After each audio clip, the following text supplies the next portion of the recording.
Welcome to day 95 of 66 and 26. We're back in the Old Testament book of Jeremiah today, a book we've been in since week 1 of our journey to read through all 66 books of the Bible this year.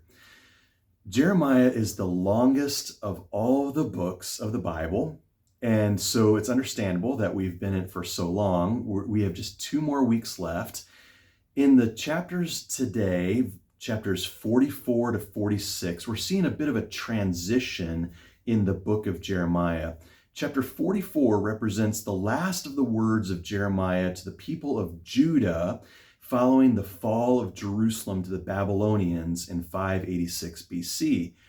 And Jeremiah is speaking to those the survivors, the remnant of Judah who fled to Egypt thinking they would find safety there. And then chapter 46 begins a new place in the book of Jeremiah where Jeremiah is speaking words from God against the nations surrounding Israel.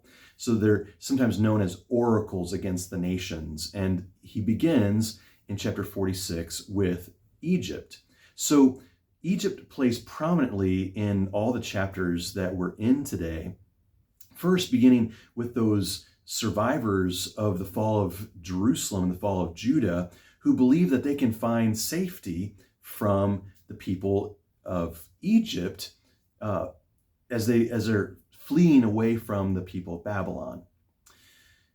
Jeremiah warns them, however, that they are not going to escape, and even though they have fled to Egypt, which has been a powerhouse of history, a long-standing people lasting 2,500 years up to this point in history, they are not going to be safe from God's hand of judgment and wrath because they have been unfaithful to the Lord. They have called upon false gods, and they even proclaimed back to Jeremiah, we will continue to do all the things that we're doing, that is to bow down to false gods, to bow down to the Queen of Heaven, she is called.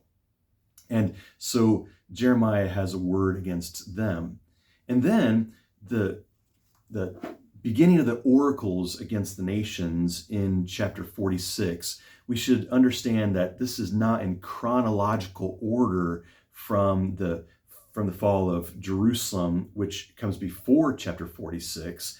All these oracles happen actually earlier in the history before the fall of Jerusalem. And in this case, Jeremiah is speaking against Egypt at a time that's 20 years before the fall of Jerusalem at the Battle of Carchemish. Carchemish is a battle that took place between the Babylonians and the Egyptians. Actually, the Egyptians were trying to conquer Babylon. This was in 605 BC, so 20 years before the fall of Jerusalem. And the Babylonians were victorious over the Egyptians. And this is very much what Jeremiah speaks to. First, he talks about Egypt being the superpower in the world, right? And he says, Jeremiah 46, verse 7, who is like this river Nile, like rivers of surging waters?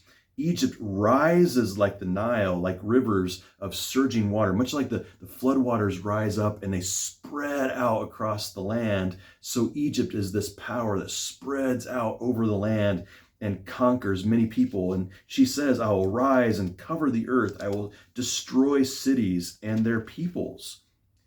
But God's word against Egypt is this, that Egypt, this is verse 22 then, Egypt will hiss like a fleeing serpent as the enemy advances in force. They will come against her with axes like men who cut down trees.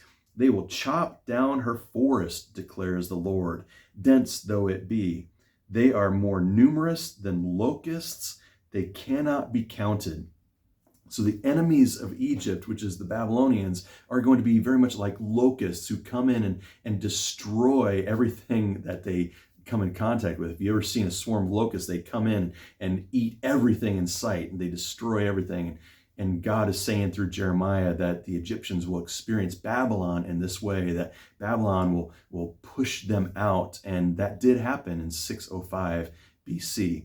Now, this chapter in the section that we're reading today ends with a word to Jacob. That is the other name for Israel. So Jacob or Israel. And God is speaking to that nation, the remnant of his people who are left. He says, "Do not fear, O Jacob, my servant.